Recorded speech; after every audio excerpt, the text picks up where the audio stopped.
let's continue where we left off and pray to God no more interruptions. Now, I forgot to mention this last video. Who voices Jolene Coutreau? Kira Buckland. Yep, Kira Buckland, as in the same voice actress who did, of all things, ReZero. Yep. Yep, she's the voice of Beatrice from ReZero. Yeah, this is one of a handful of series I've seen. You're like, really? That many? Yeah. These are the following series I have seen her in. The Aztec War, Hunter x Hunter, The Testament of Sister New Devil, ReZero, obviously, Konosuba, she's the voice of Chris. She was also in the previous season of Unbreakable. She was in Diamond's Unbreakable, which of course there's some references out here. Isekai Quartet, Welcome to Ericon as Amari as Azazel. I've heard season 3 for this one. Demon Slayer, Lower 4. Yashi Princess Half Demon, she's the voice of Setsuna. So, not the only Funimation dub not only Visme dub she's done. Yeah. Yeah, this is not the only one she's done. A few of them. Of course, she does this one. And according to Red here, she's also voice of Rebecca on Eden Zero. I'm looking forward to basically get a chance to watch that dub really soon. Most recent series she's worked on, aside from this one, is Kami Can't Communicate, which I heard is a comedy. I personally haven't seen it yet, but I've heard it's actually pretty good. Yep. Now, excuse me. Now, after they do the whole glass thing, and of course they go see this particular visitor, that she's being told that she spots a boy, yes, a boy, just walking by the cell. He's later revealed in episode 5 his name was Amparo, that's his name. And of course, you get her fingers broken, and then the guard proceeds to hit her again, despite the fact that he should have just stopped with the one thing. Nope, this guy is a complete idiot. He just hits her again just because he feels like it. Then eventually she's taken to see who the visitor is. Her father, JoJo Kujo, who once again is voiced by Matt Mercer, making it the first time he's actually been in the anime in 2 years. Well, he did come back for Golden Wind for like 2 episodes, but it is fantastic to see this guy again. Oh yeah, definitely. I love the fact they brought back JoJo Kujo. Mm-hmm. Yep. Yeah. And here's the thing. He brings up basically what's going on. He reveals that the whole trial was basically just a sham, just basically a way to get in prison. All because of a guy by the name of John Jill A., who was voiced by David Matura. Those who are not familiar with this voice actor, he is the voice of Shuto from My Hero Academia. He's also Bernhardt from Attack on Titan. He's also Wave from Akame Gotta Kill. He has got Serena from Fairy Tail. Let's see, what other series has he been in that I have seen? I'm lucky here. This is what they just meant. He was also in the Dragon Ball Solid movie as basically just a background voice character for that one. But he was in that movie. Yep, he was. Yep. That is who's the voice of, well, that guy. Yep. The narrator, of course, is David Vincent, which I believe he was also the narrator for the previous parts, if I'm not mistaken. Yeah, he's been narrator ever since, like, part 1. Yep. He also brings up Dio, making his first appearance in the anime since the end of Stardust Crusaders. Though it was a flashback, but it's great to see Dio. Yep, which at this point I don't hear. Now I have heard. I've read the casting credits. Dio was once again reprised by Patrick Stoltz, who plays him once again first time since Stardust Crusaders. He brings up that John Gill is actually a servant of Dio, so he wants revenge for killing his master. Yep, And apparently he's a master sniper, despite the fact he's blind. Yeah, so basically he has, get this. Okay, so basically he's next to like a window with bars and a guard just passes by like, oh, just a blind man. Passes by. And then, of course, John Gill proceeds to take his cannon apart to reveal, oh crap, it's a freaking sniper rifle. Yes, a sniper rifle. And we see a stand. Looks like a mini silo with keys underneath it. Excuse me, though, it's later revealed that the whole sequence you see here, a lot of it is basically a dream. Thanks to Snakeworm, another stand user. As for who the stand it belongs to, they don't reveal that just yet. But when I've read, this stand belongs to the actual real main antagonist. You probably think John Gill is the main antagonist of this thing. Oh no. It's a guy who he's working with. That is who basically is responsible for it. Yep.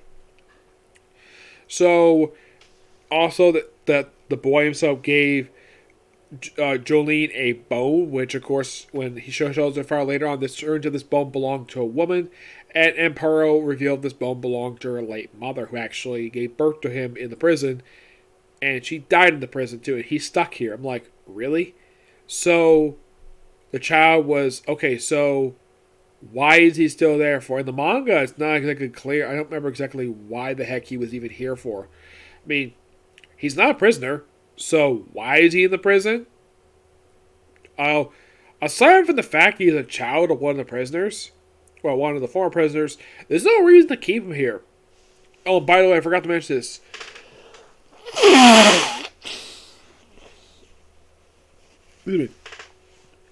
Now, this one, yes, it's set in 2011, but here's the thing. It's set in Florida. Yes, which makes it the first ever store, for first of all the parks to set in the U.S. exclusively. Though it is the first one since Part 2, they've actually gone to the U.S. Yes, as a matter of fact, they actually started Battle Tenacity in the U.S. And here, we see stuff translated in English, because, well, it's set in the U.S. And apparently, get the thing, here's the thing, apparently Jolene's mother is American. This thing around online, apparently her father has a thing for Japanese women. That's his woman type. Japanese woman, yeah, he married an American. Go figure.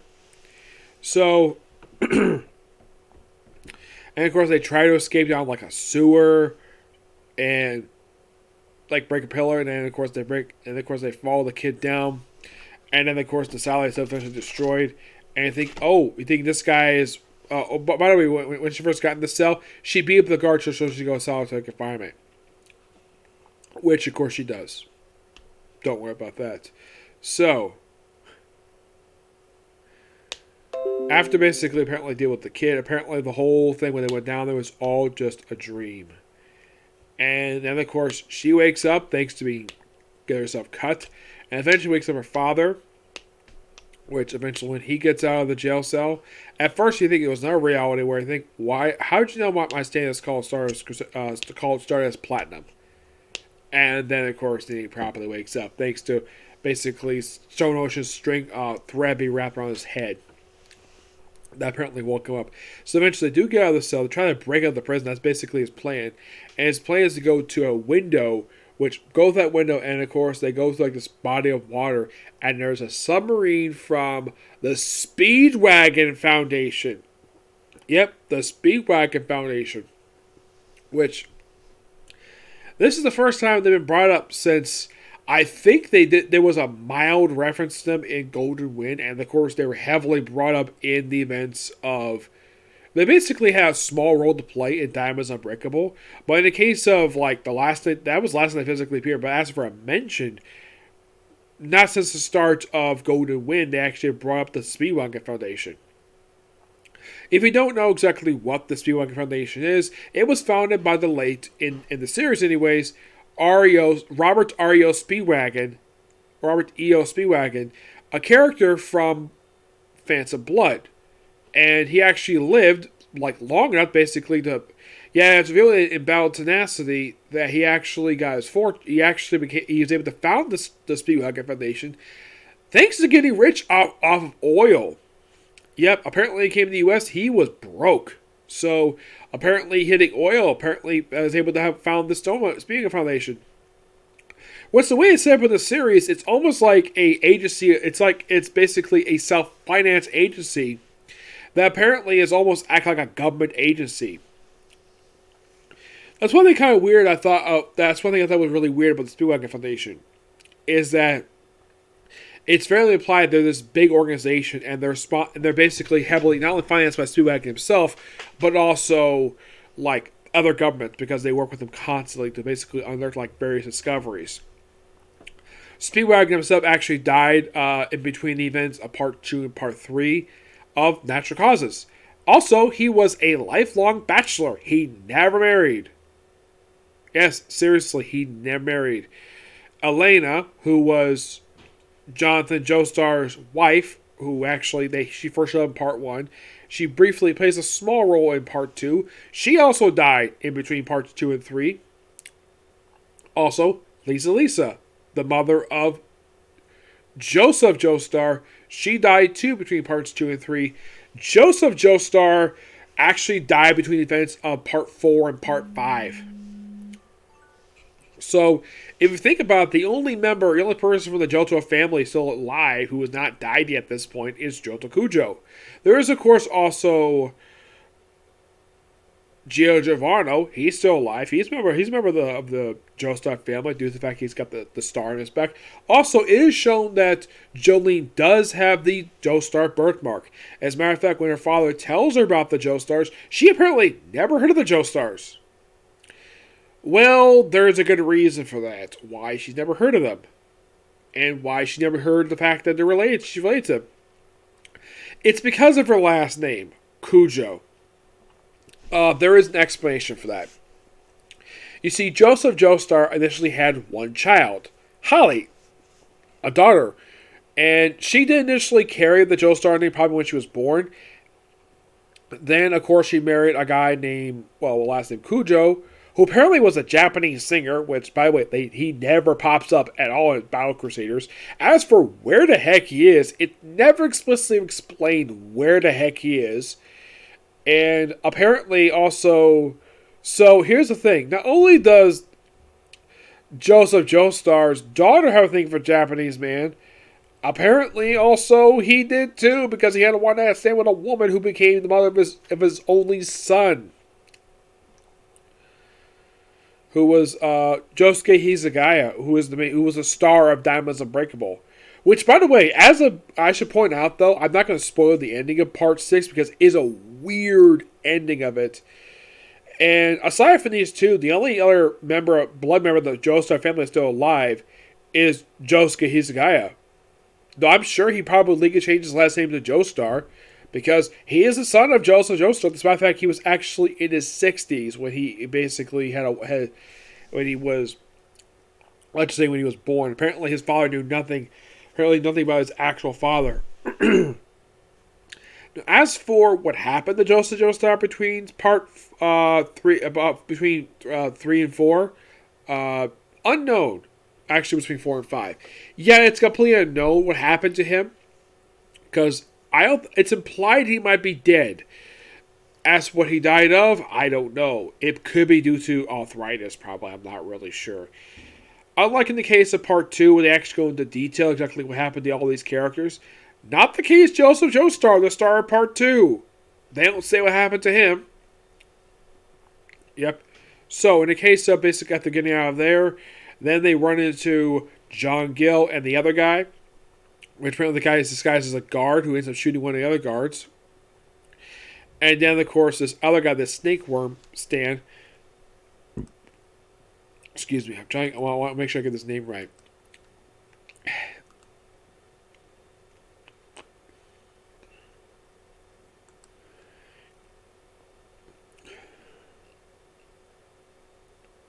It's called White Snake. Yes.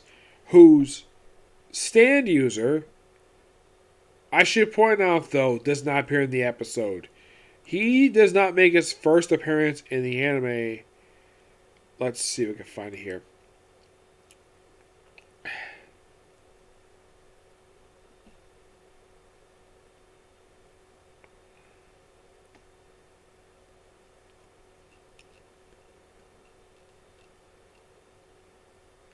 And apparently the stand's ability is the Great Disc. So he slices at Jotaro, and basically pulls out two discs. One of whom has got his stand Stardust Platinum. The other, if I'm in the manga, actually has his memories. Oh yeah, definitely. And you might be curious though, when does the stand user for Whitesnake first appear in the anime? He does not appear to episode 8, which I'll probably get to him pretty soon. Yep.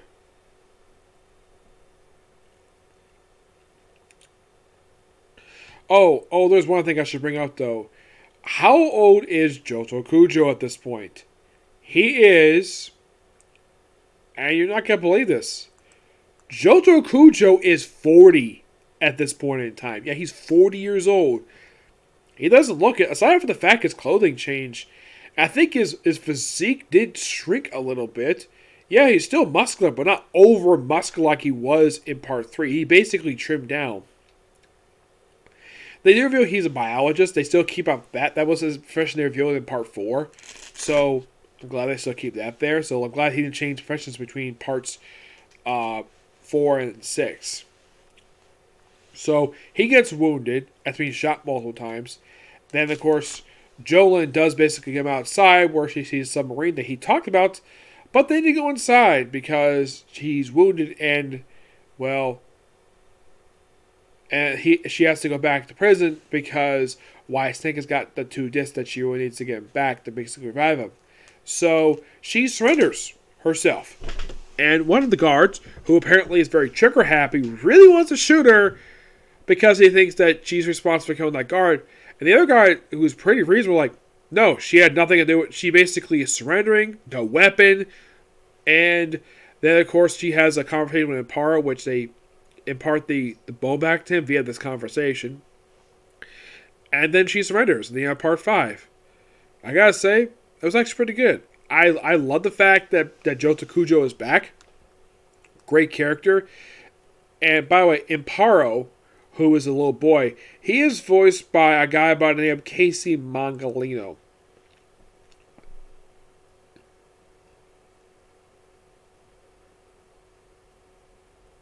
And apparently his voice actor is transgender. Yes, seriously. It's a transgender. I don't really know why. As far as I can tell, it is the only known voice actor I've heard of who is transgender. Aside from the series, this is the first time I've seen him in. I mean, picture-wise, look at this person. Looks like a guy, despite the fact it's a transgender. Okay, I have nothing much to say about this guy. I'm not going into what his beliefs are, so I'm not basically not going to go into it.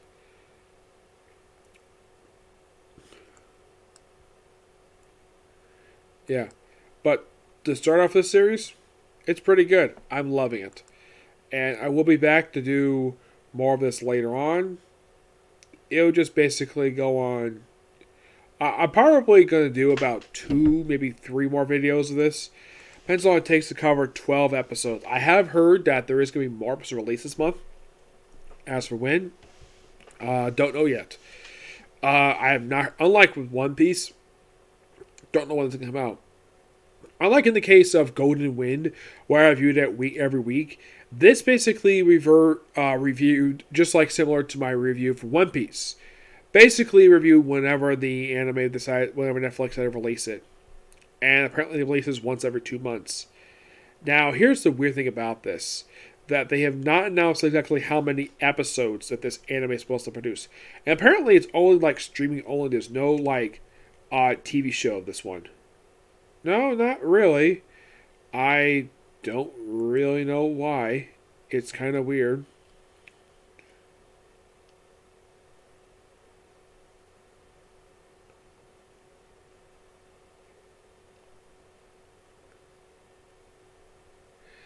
Yeah. But yeah, that's going to be pretty much it for this particular review. Next up is going to be a comic corner, and that's probably going to be it for today because I got to do an anime stream tonight. I might do, well, actually, I might get time, hopefully get a chance to do Shaman King time because I was hoping to do it last week, but that clearly didn't happen because the episode didn't air. It didn't upload. So I may get a chance to do that today. Okay? Next video. Bye.